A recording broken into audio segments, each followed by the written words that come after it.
The universe is endless. It's made out of billions of stars and planets. Some of those planets have an atmosphere. Some of those planets also have water. If all the conditions are right, a planet can have life. By coincidence.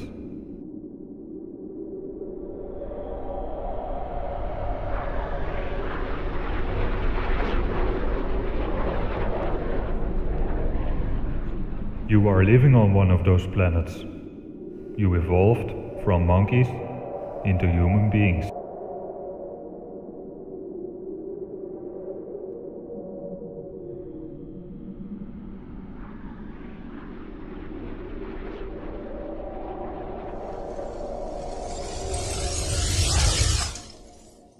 So, who made all of this? Scientists will tell you it all started with a Big Bang, but they can't tell you what exploded. If this is your current worldview, I suggest you to keep watching. In this video we will take a closer look at the facts and proofs that scientists use to prove heliocentrism. You probably think this is easy to prove, but you will see that a lot of these proofs are based on assumptions. For centuries, people used to believe the Earth is flat and stationary. In 1532, Copernicus completed his new model of the universe. Despite urging by his closest friends, he resisted publishing his views until right before his death in 1543. This is seen as a major event in the history of science. It's important to know that Copernicus never tested his theory. There was no instrument or telescope at that time that could prove it. For 100 years, people started to believe in this new model of the universe, but there were many things that scientists could not explain. No one could explain why people at the bottom of the globe are not falling off into space, until Newton came with his theory of gravity in 1687. He needed more than 500 pages to explain gravity. The theory of gravity is based on the assumption that we live on a spinning globe. There was nothing that could prove gravity. Many more years went by and the whole world started to believe in gravity and heliocentrism. No one could prove it until NASA arrived. After World War II, Russian and American intelligence teams began a treasure hunt in Germany. The US military rounded up NASA scientists and brought them to America. After the discovery of flying discs and particle laser beam weaponry in German military bases, the War Department decided that NASA and the CIA must control this technology. Most of the scientists started to work for NASA.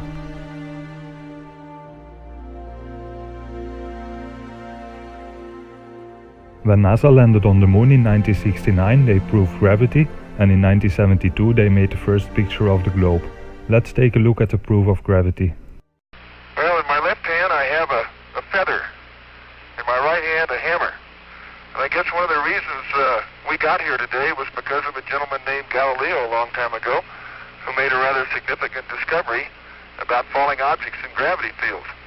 And we thought that where would be a better place to confirm his findings than on the moon. And so we thought we'd try it here for you. The feather happens to be appropriately a falcon feather for our falcon. And I'll drop the two of them here, and hopefully they'll hit the ground at the same time. How about that? It proves that Mr. Galileo was correct in his findings. Until this day, this is still used as the official proof of gravity. Try to open the Wikipedia page for gravity and search for words like proof or evidence. You will not find it. The first picture that showed the whole globe was made in 1972 as the Apollo 17 crew left Earth's orbit for the moon. This picture has been used for over 30 years. It's in every science book and news article from before 2002. I have one big problem with this picture. This footage that was shown in a documentary aired on the BBC. And finally, the element that seals their fate. Of all the footage of Apollo 11 requested from NASA over a 5-year period, one gem was discovered just before the completion of this documentary. an old reel received by mistake.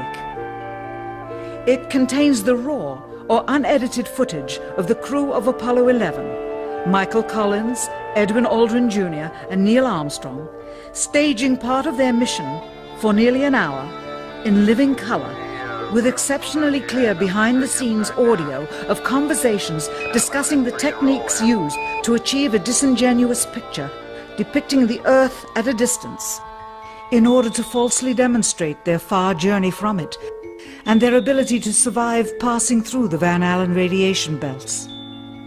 It cannot be misconstrued that this staging was done for some other reason prior to the mission, for the reel itself is slated and dated July 18th, 19th and 20th, 1969, the very days of the mission when they were said to be approaching and achieving lunar orbit. Furthermore, it is apparent they are in genuine zero gravity aboard the actual spacecraft, necessary to convince the mass media of their authenticity, just not any further than Earth orbit, as you will see. In this never-before-seen or heard footage, not only is the radio conversation between the astronauts and Houston Control audible, there is a secondary, private conversation taking place between the crew and a third confidential party, prompting the astronauts with what to say, when to speak, and how to effectively manipulate the camera to achieve the desired misleading effect. NASA claims that the Houston transmissions were the only ones taking place with the astronauts. Listen now as Houston Control initiates a conversation with the crew, only to find them too preoccupied with the behind-the-scenes trickery to respond. Moments pass and the oversight is picked up on by the clandestine third party, who quickly prompts them with talk. Immediately, Neil Armstrong speaks. Hello, Apollo 11. Houston, Goldstone says that the TV looks great. Over.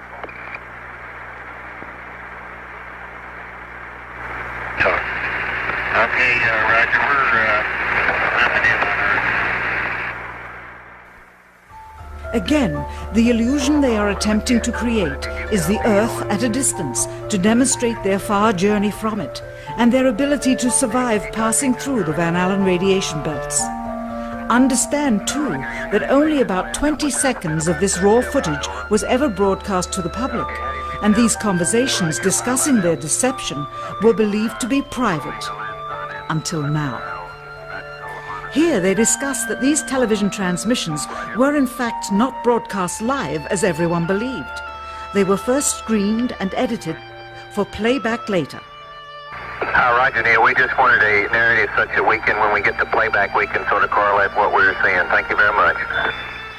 Here they discuss the fact that they have turned out the lights and have blocked out sunlight from entering the spacecraft through the other windows, as to not cause any reflected light to fall onto the spacecraft's wall in the foreground. Okay, very good. Well, we shut out the sun coming in some of the other windows into the spacecraft, so it's looking through the number one window, and there isn't any reflected light.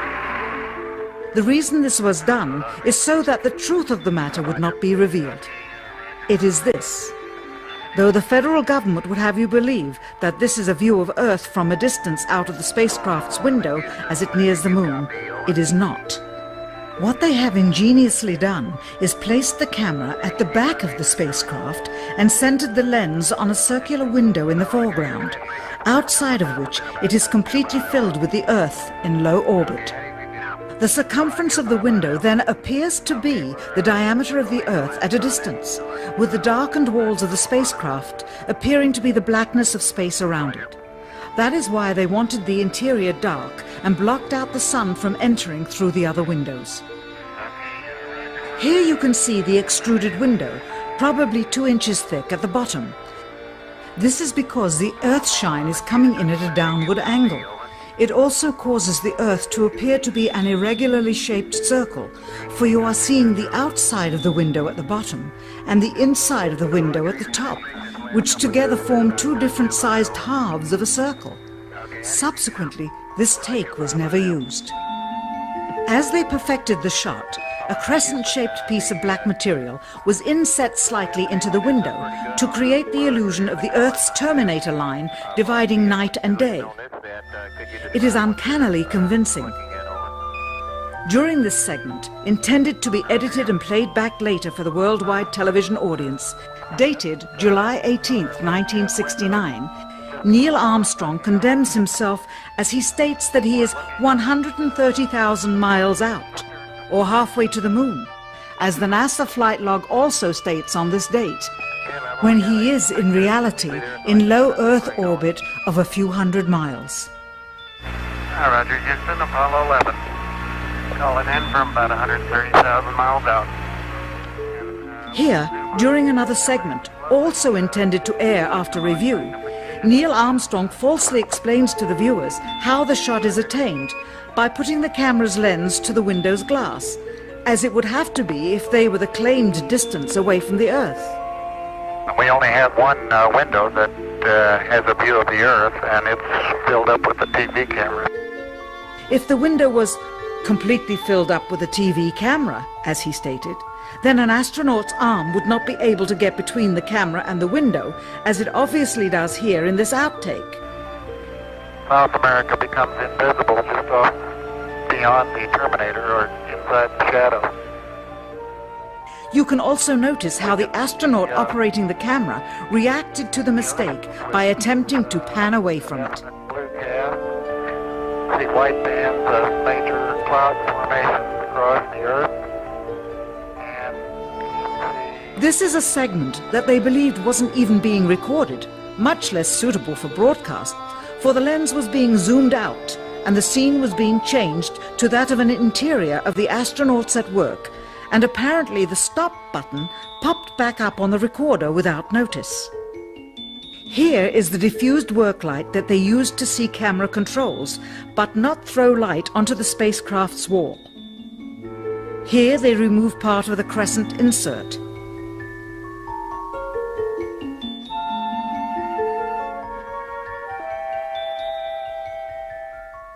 Finally, the iris is opened up and you can see the real location of the camera and the very bright and near Earth out the window.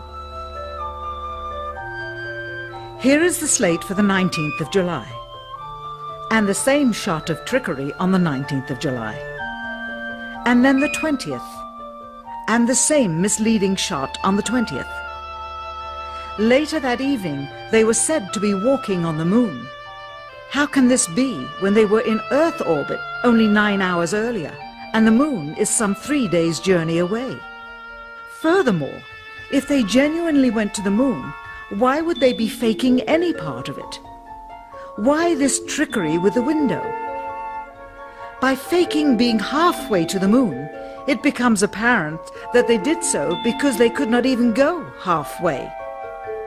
It thus confirms that the stumbling block to their success was the lethal radiation of the Van Allen radiation belts. Since the same equipment was used on the subsequent missions in the 40 months that followed, none of them could have gone to the moon. They only increased their proficiency at staging them. When some TV viewers of the second manned mission to the moon telephoned the networks complaining that reruns of I Love Lucy were being interrupted, it became clear that for the taxpayers, once was enough. I will let you decide whether this footage is real or not. In 2002, NASA released the next Blue Marble pictures. At this point in the documentary, I had a clip from NASA, but YouTube decided to block it worldwide since April of 2016. In the video, Robert Simon, the creator of the NASA Blue Marble pictures, explains how he made those pictures. He explains that the picture is made in Photoshop with lots of different layers. Since I can't show this footage anymore, I made a 2-minute clip where I will prove to you that the NASA Blue Marble images are not photographs but computer-generated images.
So, our proof that the Earth is a globe is a bunch of photoshopped images?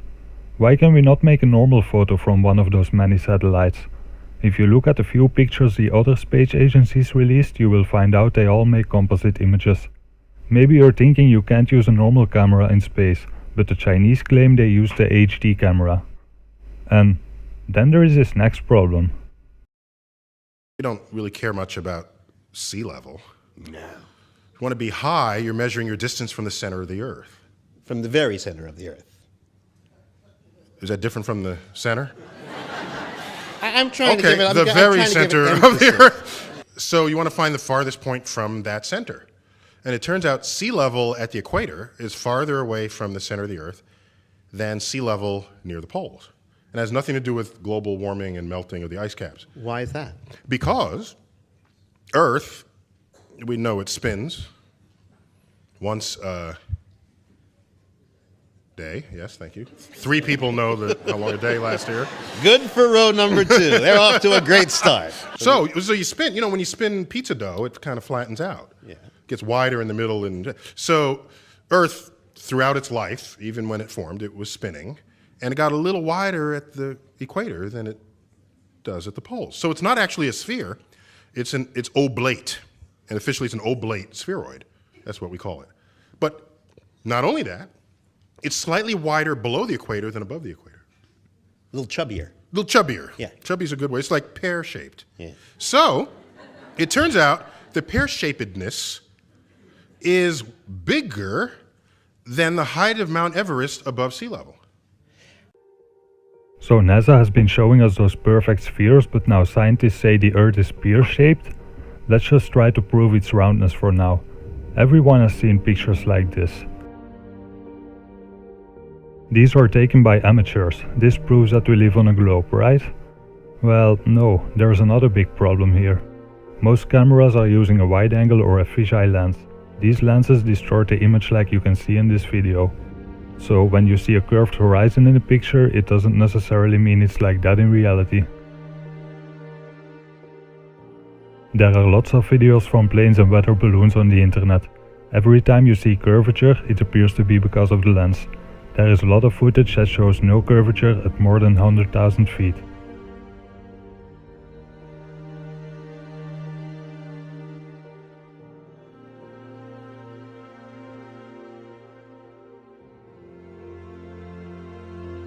Don't panic yet. There are other ways to prove the Earth is a globe. For example, the Bedford Level experiment. The argument, for all practical purposes, came to an end when the Church of England was established by law during the 16th century. They rejected many laws of the ancient Catholic Church, and to appear forward-thinking, they embraced many radical scientific notions prevalent at the time, including Copernicus' round Earth theory. With this endorsement, the theory found its way into the schools, which were then largely controlled by the Church. It has remained there to this day, and many children have accepted it without question. Perhaps the most significant experiments were those carried out on a canal known as the Old Bedford Level. Located in Cambridgeshire, England, the canal is perfectly straight over an uninterrupted 6-mile stretch. While there, Parallax conducted many experiments, all towards one conclusion: to prove that the surface of the water in the canal was indeed perfectly flat. In one experiment, a boat carrying a flag rowed from one bridge to another 6 miles away. An observer with a telescope placed 8 inches above the surface of the water found that the flag and the boat were distinctly visible throughout the entire distance. If the Earth is a sphere with a circumference of 25,000 miles, then over a distance of 6 miles, the second bridge should mathematically be 16 feet below the observer's eye line. Many people have repeated this experiment and are getting the same results. This experiment was done by Matrix Decode. Subscribe to his channel, he made great videos about the flat Earth.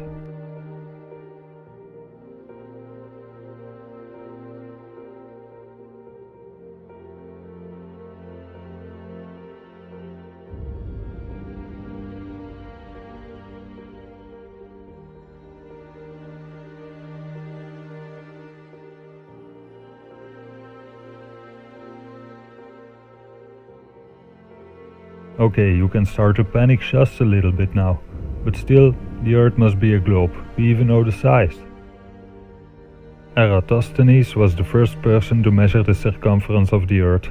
He did this by sticking 2 poles in the ground in 2 different locations far apart.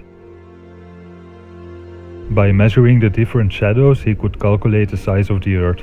Many people tell me this is another proof that the Earth is a globe. But in order for this to be proof, we have to assume that the size and the distance to the Sun is correct. If you move the Sun much closer, you will get the same results on a flat Earth. 2,000 years ago, an Egyptian scholar by the name of Eratosthenes performed an experiment that he claimed proved the Earth to be a sphere. However, there are serious doubts about the accuracy of his data and his scientific procedures. Dr. Leo Ferrari explains. Oh, the Eratosthenes experiment is an experiment supposedly conducted in the 1st century, whereby this ingenious person was supposed to have proved, I say that in quotes, that the Earth was a sphere of some 4,000 miles radius. Eratosthenes one day noticed that the Sun was directly overhead in Syene, whereas he noticed that on the same day, at the same time, the Sun made an angle of 7.2 degrees to the vertical at Alexandria, which was some 530 miles away. How did Eratosthenes in the 1st century know what the Sun was doing on the same day in 2 places which are 530 miles apart? One can take all those same data, knowing that the Earth is flat. In one place you have the Sun directly overhead, and at another place, at the same time, at 530 miles away, let us suppose that it does make an angle of 7.2 degrees to the vertical. Then we have a right-angled triangle, which it can be easily shown that the Sun is some 4,000 miles up in the sky. These superficial, even, considerations show that it's impossible. The whole thing, it's a story, a fairy story made up and mindlessly repeated in textbooks. If we really live on a globe, how come it's so difficult to prove it? If there are really thousands of satellites in space, and how come there are only a few pictures showing the globe? Oh wait, I said satellites. That's what GPS uses, and it works. Does that prove the Earth is a spinning ball in space? Not for me. If the Earth would be flat, there would be no need for satellites. Without curvature, a ground antenna would have a much bigger range. It would also be much more cost efficient to use ground-based towers. Think about it, if we can make GPS work with only a few satellites, how come they place cell phone towers all over the world? Go to Google Images and search for a satellite TV dish. Try to find one that points straight up. If you want to keep believing in the globe, it's time to stop watching. If you continue watching, there is no way back. Have all scientists and teachers been lying to us? Well, no. All of the science is based on the assumption that we live on a globe. You can make most of the math work on a globe, but you need some stuff like gravity and relativity. Scientists can go to space to look. So, if they really believe something, are they lying? Have the space agencies been lying to us? Yes, but there's probably only a handful of people that know the truth. If you still trust NASA, please do your research. Search YouTube for ISS hoax or visit the YouTube channel Learn of the Jesuit Order. If you still believe NASA after that, with a sphere of 4,000 miles radius being spun round once every 24 hours, a little bit of calculations will show that that person there is being spun round at about 1,000 miles an hour and it doesn't know it. I mean, this is obvious nonsense. You go on a merry-go-round and it goes, I doubt, more than 10 miles an hour and you get off all dizzy. You mean to tell me that people can be spun round at approximately 1,000 miles an hour and not know it? Why, if this is so, this whole room that we're in is supposedly being spun round at something of approximately that order of speed, and we don't know it, knowing that the Earth is flat. In one place you have the Sun directly overhead, and at another place, at the same time, at 530 miles away, let us suppose that it does make an angle of 7.2 degrees to the vertical. Then we have a right-angled triangle, which it can be easily shown that the Sun is some 4,000 miles up in the sky. These superficial, even, considerations show that it's impossible. The whole thing, it's a story, a fairy story made up and mindlessly repeated in textbooks. The flat Earth model claims the Sun is much smaller and closer. It's like a spotlight circling above our flat stationary Earth. You can see this with your own eyes. Just look at the direction of sun rays breaking through a cloud. Or watch some videos from weather balloons and look at how there is often a hot spot on the clouds right underneath the sun.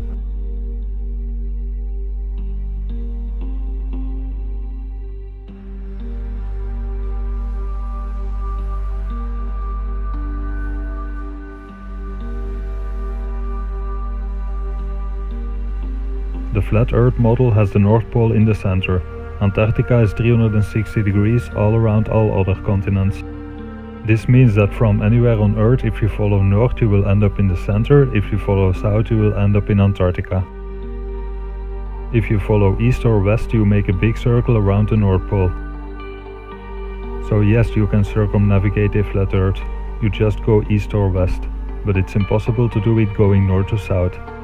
When it's summer solstice at the North Pole, the sun circles above the Tropic of Cancer. This explains 24-hour daylight at the North Pole.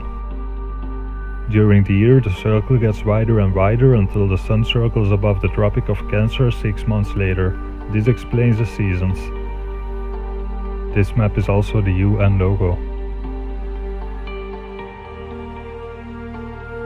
But look, the size of the continents is totally wrong.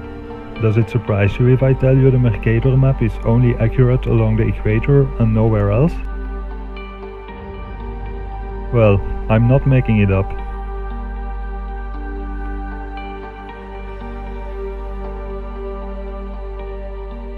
If the Earth is flat and Antarctica is the outer edge, maybe there is more land. Why is no one going to Antarctica to check it out? In 1961, 12 countries signed the Antarctic Treaty System. Today 53 countries have signed it. This treaty prevents everyone from going under 60 degrees south without permission. This afternoon I want to talk a little bit about the Antarctic Treaty. Now, I know everyone knows in detail about the Antarctic Treaty, right? Okay, well, I'm done. Okay. I want to talk about a little bit about the political history of Antarctica, and probably the most important question is, who's in charge? The treaty, you have to put yourself in the perspective of the time frame. This was an international agreement that was negotiated in 1959.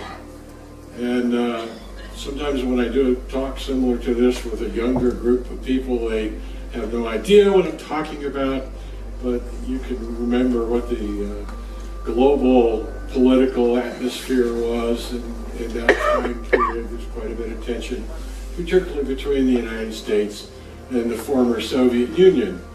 International collaboration and cooperation was kind of a foreign concept. And the treaty was discussing two significant issues. There was a significant potential threat for international conflict over areas of the Antarctic, and it was a unique opportunity for the nations of the world to continue a collaboration in science that occurred during the International Geophysical Year, and I'll talk a little bit more. But there are now over 200 different agreed measures adopted by the treaty, and they address the environmental issues. They've taken sites of special scientific interest and set those aside, so if you want to go in there, you have to have a permit to go into that particular area, so it's not disturbed just by anyone. There are historic sites that are set aside with a management plan associated with them. So if you go to McMurdo, to the Ross Sea region, and you want to go see the Discovery Hut, they're only allowed to have 2,000 people into that hut during a calendar year. That includes all the people at McMurdo and Scott Base, as well as any cruise ship that might get in the area. And you can only have 8 people inside the hut at a time, and you must have a qualified guide with you. Otherwise, the door is locked. There's a lot of those kinds of provisions in the treaty, as well as the Kandahar provision as part of the system. It is absolutely amazing to me that you could get 12 countries in 1959, when you looked at that list of countries, to agree. Particularly the Soviet Union and the United States, but also Chile and Argentina and Great Britain, that all had overlapping claims, and to agree. But for this system to continue today, it's truly, truly remarkable. And people always ask, why don't they copy it? And there actually are parts of the Antarctic Treaty, especially the inspections and disarmament provisions in the treaty, that are part of other international treaties today. I actually was appointed, I was reading a report from a U.S. treaty inspection group one year, and as I was reading through it, it became obvious to me anyway, that some of the inspectors did not have an in-depth background of what they were looking at when they went to some other country's station. Of course, you have their list of everything their plans are and what they're going to do to look at, but they didn't know what they were looking at. So I wrote what I thought was going to be an internal memo about that, and the next U.S. treaty inspection group that went, I boarded an icebreaker in McMurdo Station and stayed on board for 6 weeks as part of the U.S. inspection team. So I got to be an inspector, and I've done that 3 times now for the Department of State. Now, one of the provisions in the treaty under those environmental protocols deals with tourism. And I want to talk to you a little bit about that, because we are all going to be directly affected by that. As I said to you earlier, the area of the Antarctic Treaty that it covers is any area south of 60 degrees south. So when this ship reaches that location, we are covered under those provisions. This ship cannot burn heavy fuel south of 60 degrees. This ship cannot carry heavy fuel south of 60 degrees. So the captain and the engineers have calculated very carefully how much heavy fuel they have on board, and they will be burning that off before we get south of 60 degrees. When we are south of 60 degrees, please, no food on the outside decks. You saw some pictures of birds earlier. If the birds come in, if you're out on the deck with food, and that bird comes in, you're in violation of the Antarctic Treaty under the U.S. laws, because this company operates from a U.S. company, so they have a permit from the Environmental Protection Agency to come here. No waste over the side. So please be careful if you're outside with a container with your coffee with a lid on it, please. Be careful with the wind that doesn't get blown off. No smoking on the outside decks when we're south of 60 degrees. There'll be a location on the vessel. I believe it's a small corner in that heavily used casino on board that you can smoke. Please be careful when you're out on deck. If you're pulling your pockets out of your parka, you're pulling your gloves out, make sure you're not dropping any trash on the deck that might blow over.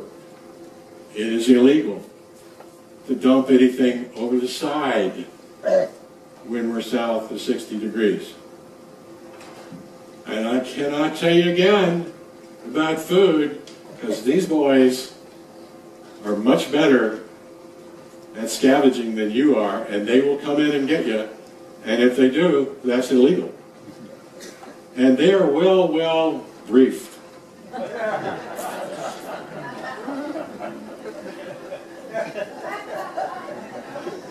Trust me. You don't want a skua coming in, and if you've got something, they're going to hit you in the head first, and they're a pretty big bird. But please be careful of that. We will remind you a couple more times before we get to 60 South what the rules are, but we don't want to have any problems. This ship also operates under a permit that because of the number of passengers on board, we cannot do any shore visits. You have to have 500 or less. We're slightly over that. We also don't anchor while we're south of 60 degrees. And unless it's an emergency, we don't even have a permit to put a boat in the water. So when we get offshore from Palmer Station on Saturday, they come out to the ship to do a lecture on the ship. We don't go in and pick them up. They'll come out in their small boats, come alongside. So if you're up real early, I think they're due to get on at 6 in the morning, but they give a talk at 9 and again at 11 in this same place. Don't know who's coming from the station. It'll be a mix of science personnel and support staff. They have a short brief, and then they'll sit on stage and take questions from folks. It's interesting on the last group, the person who got the most questions was the station chef. Now let's take a look at the Coriolis effect. Lots of scientists love to use this as proof of a spinning globe. The Coriolis effect claims that water turns the opposite way in the other hemisphere. But have you ever just looked for yourself and figured out which way your toilet swirls?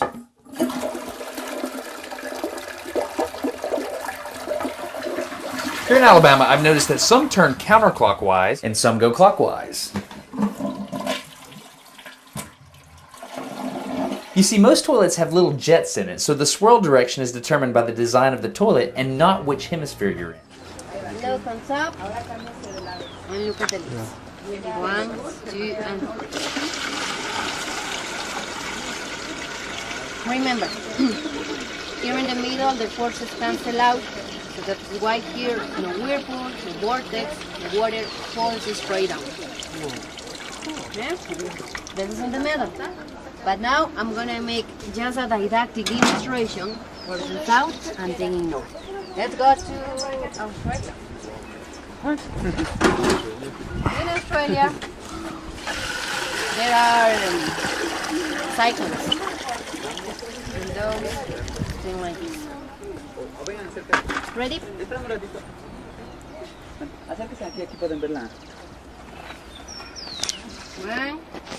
two, Van a ver acá que va a quedar en sentido. Sorry. Okay,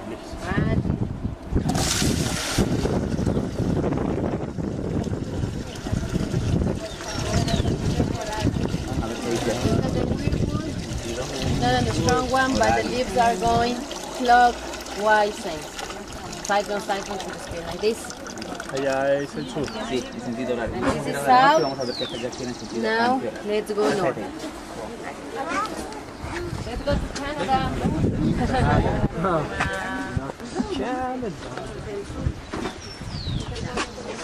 ¿Ya están listas? Listos, vienen al globo, por favor. You can see this every day with your home. Yeah.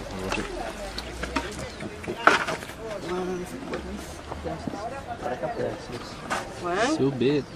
2, 3.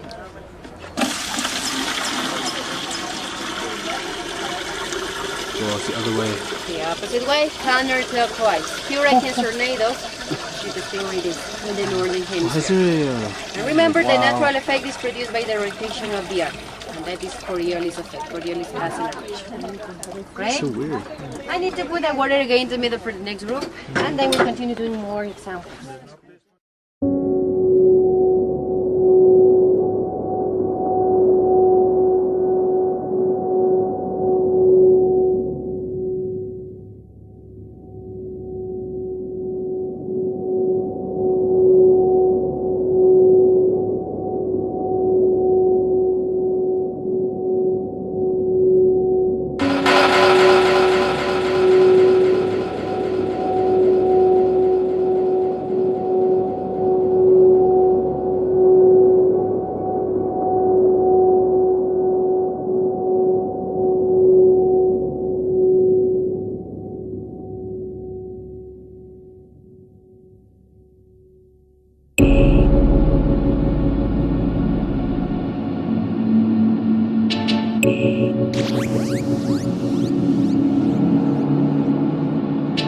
So,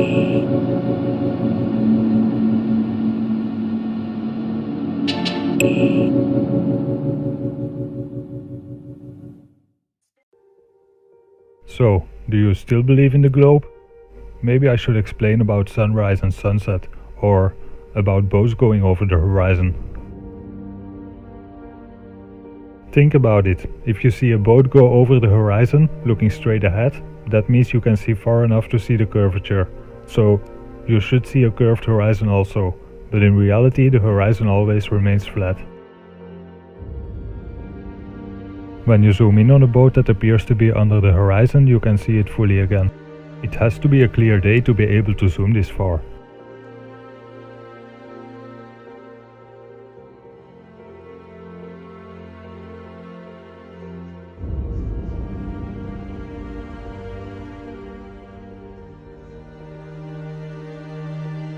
It's a matter of perspective. Everything converges in the center of your view. How far you can see depends on a lot of things like atmosphere and your altitude.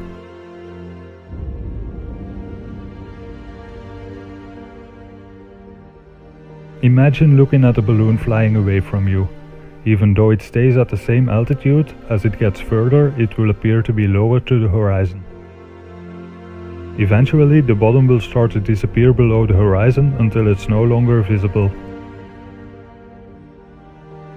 According to science, if you stand on a level plane, the horizon you see is around 5 miles away. If an object gets behind that point, it starts to appear below the horizon. If you take a camera and zoom in, the object reappears and the horizon you see will be more than 5 miles away. If you move up to a higher altitude, you can also see further. It's the same effect we get with sunrise and sunsets. It depends on the time of the year and the location, but you can often see the sun shrink in size as it moves away. If the sun is 93 million miles away, this would be impossible.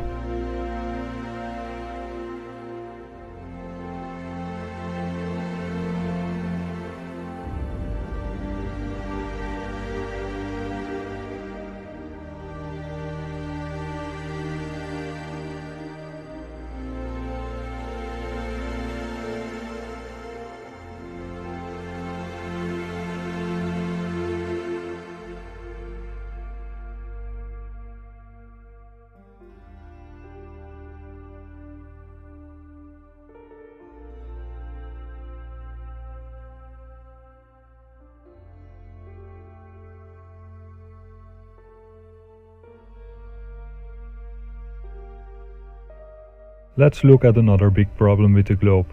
If you are living here, the sun will be right above you at 12 p.m. We rotate once every day and we make one rotation around the sun every year, so 6 months later at 12 p.m. there would be no sun visible in the sky.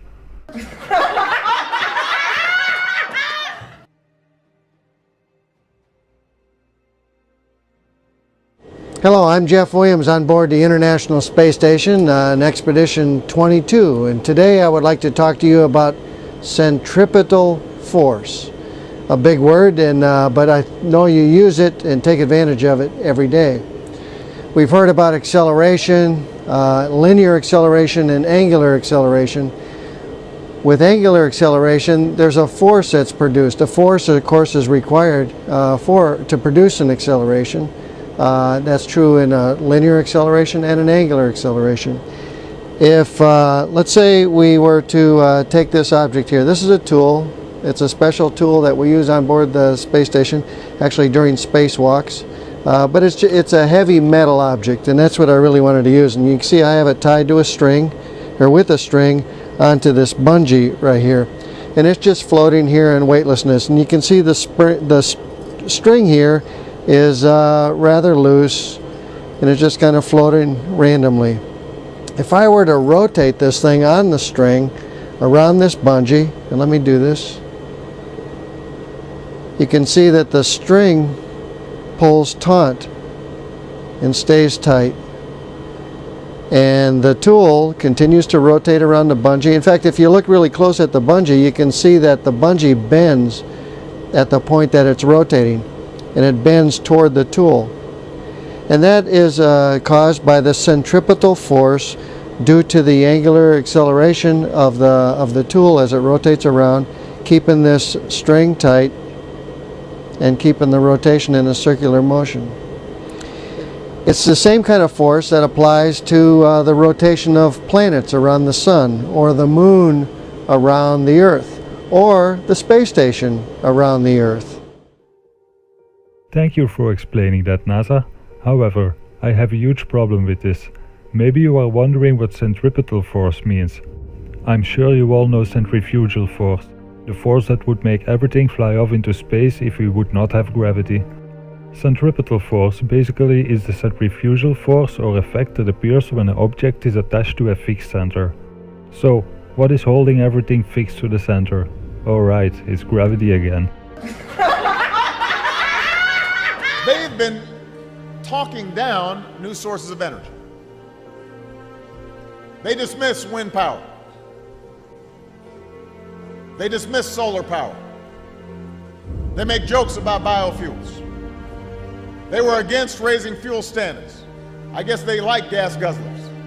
They think that's good for our future. We're trying to move towards the future. They want to be stuck in the past.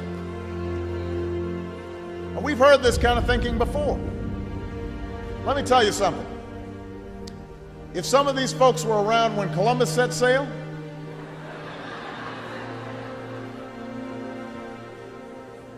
they must have been founding members of the Flat Earth Society. They would not have believed that the world was round.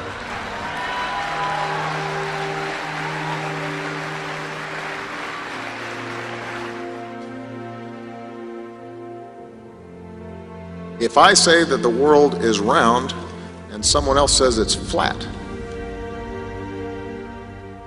that's worth reporting. But you might also want to report on a bunch of scientific evidence that seems to support the notion that the world is round.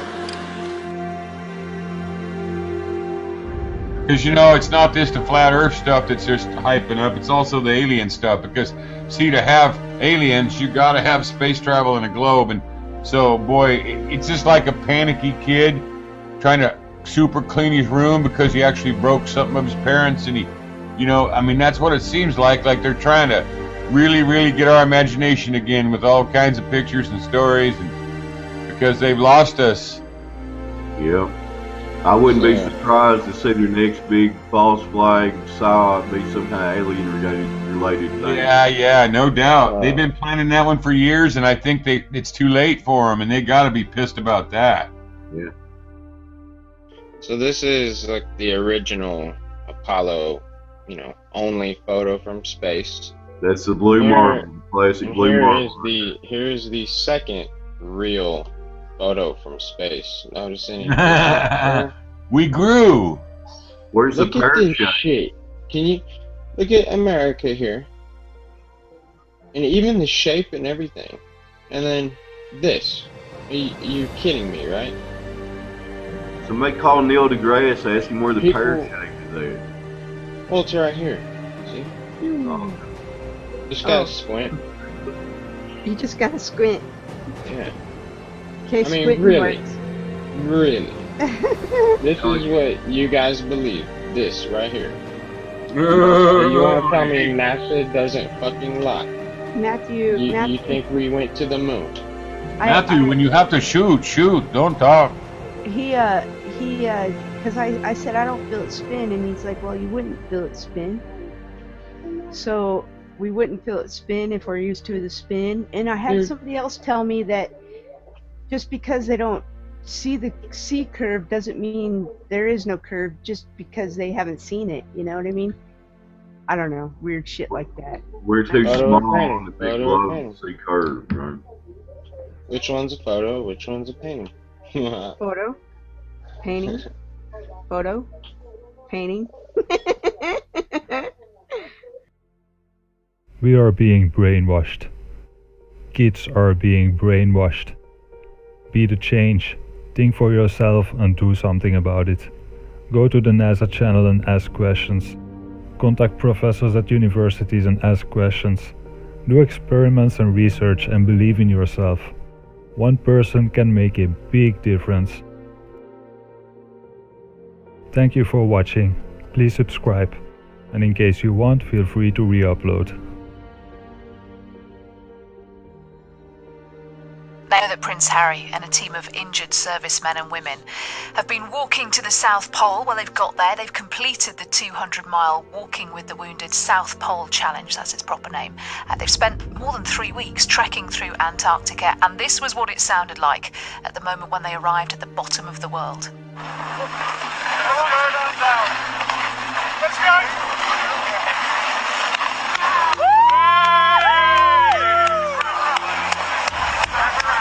Sounds quite restrained, doesn't it, after all that effort? Well, they spent 20 hours in a cold chamber. This was the prince and the other competitors who were with him to prepare for the conditions that they were going to find down there.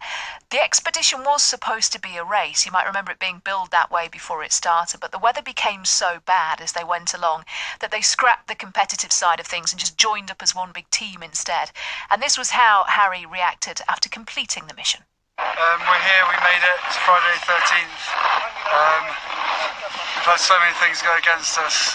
We've had beautiful weather, but bad weather before, and bad terrain and injuries and stuff like that, but everyone's made it, all 12 of them, the whole group of 20, whatever it is, but the 12 wounded soldiers have made it. Couldn't have made it without everyone's help, especially back home. You know, the founders, Ed and Simon as well. But everyone is so happy.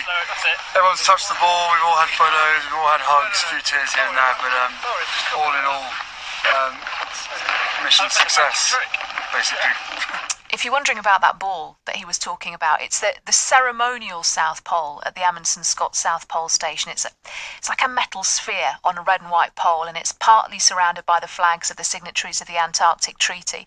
So it's lovely for a photo, but the problem with it is it's not the real South Pole. It's about 300 meters away. So at the real South Pole, what is that? Well, there's nothing. That's the thing. You can't see. To do it properly, to cover all your bases, you have to do both. You have to do the picture with the ball, and then you have to go and kind of hang around at the exact why don't they move the ball to where the actual thing is? Well, that's a very sensible question. It's not one I can answer, okay. But it's a very good point. Let's have a look at the weather.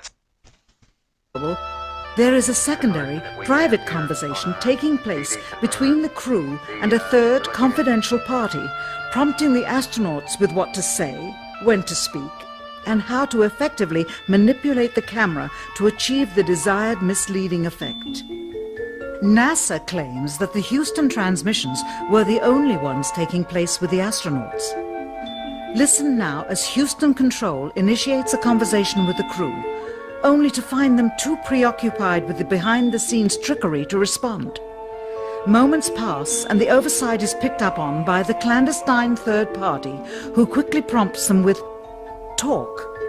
Immediately, Neil Armstrong speaks. Hello, Apollo 11. Houston, Goldstone says that the TV looks great. Over.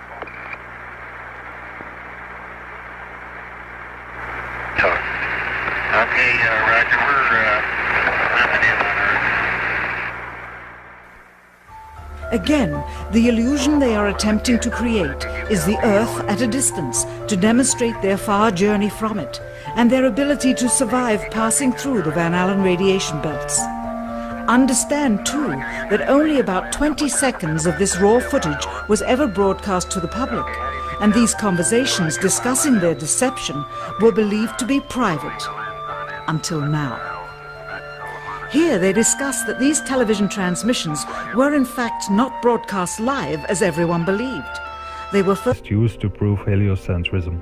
You probably think this is easy to prove, but you will see that a lot of these proofs are based on assumptions. For centuries, people used to believe the Earth is flat and stationary. In 5032, Copernicus completed his new model of the universe. Despite urging by his closest friends, he resisted publishing his views until right before his death in 5043. This is seen as a major event in the history of science. It's important to know that Copernicus never tested his theory. There was no instrument or telescope at that time that could prove it. For 100 years, people started to believe in this new model of the universe, But there were many things that scientists could not explain. No one could explain why people at the bottom of the globe are not falling off into space, until Newton came with his theory of gravity in 1687.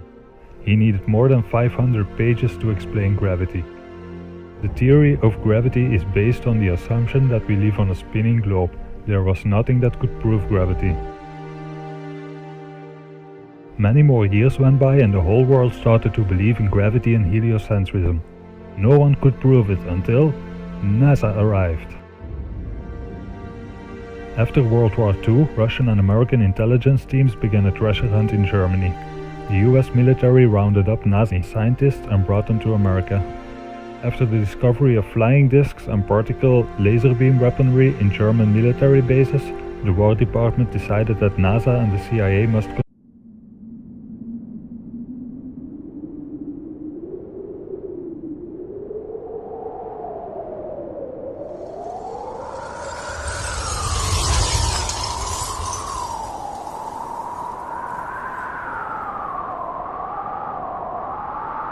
The universe is endless. It's made out of billions of stars and planets.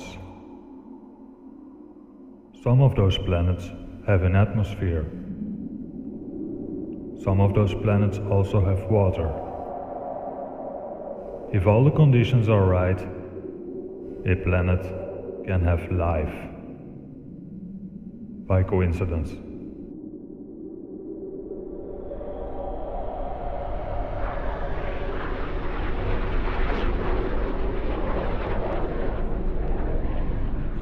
You are living on one of those planets.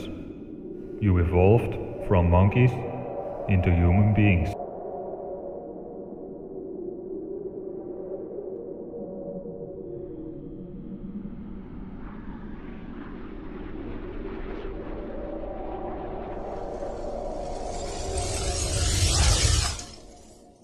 So, who made all of this?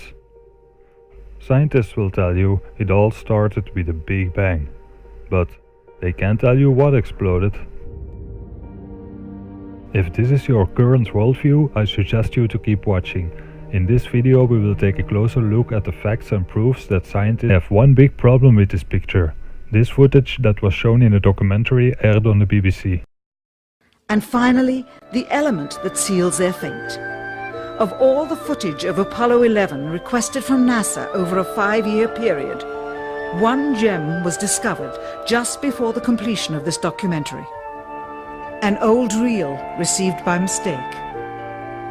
It contains the raw or unedited footage of the crew of Apollo 11, Michael Collins, Edwin Aldrin Jr. and Neil Armstrong, staging part of their mission for nearly an hour in living color, with exceptionally clear behind-the-scenes audio of conversations discussing the techniques used to achieve a disingenuous picture depicting the Earth at a distance, in order to falsely demonstrate their far journey from it and their ability to survive passing through the Van Allen radiation belts.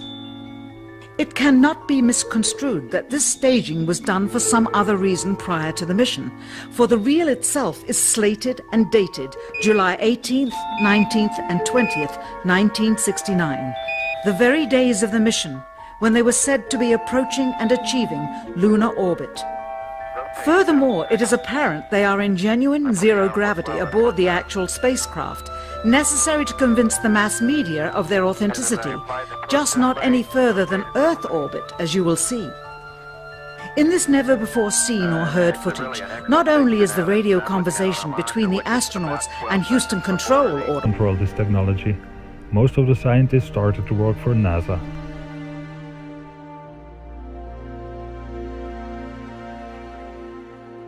When NASA landed on the moon in 1969, they proved gravity, and in 1972 they made the first picture of the globe. Let's take a look at the proof of gravity. Well, in my left hand I have a feather. In my right hand a hammer. And I guess one of the reasons we got here today was because of a gentleman named Galileo a long time ago, who made a rather significant discovery about falling objects in gravity fields. And we thought that where would be a better place to confirm his findings than on the moon. And so we thought we'd try it here for you. The feather happens to be appropriately a falcon feather for our falcon. And I'll drop the two of them here, and hopefully they'll hit the ground at the same time. How about that? Which proves that Mr. Galileo was correct in his findings. Until this day, this is still used as the official proof of gravity. Try to open the Wikipedia page for gravity and search for words like proof or evidence. You will not find it. The first picture that showed the whole globe was made in 1972 as the Apollo 17 crew left Earth's orbit for the Moon. This picture has been used for over 30 years. It's in every science book and news article from before 2002.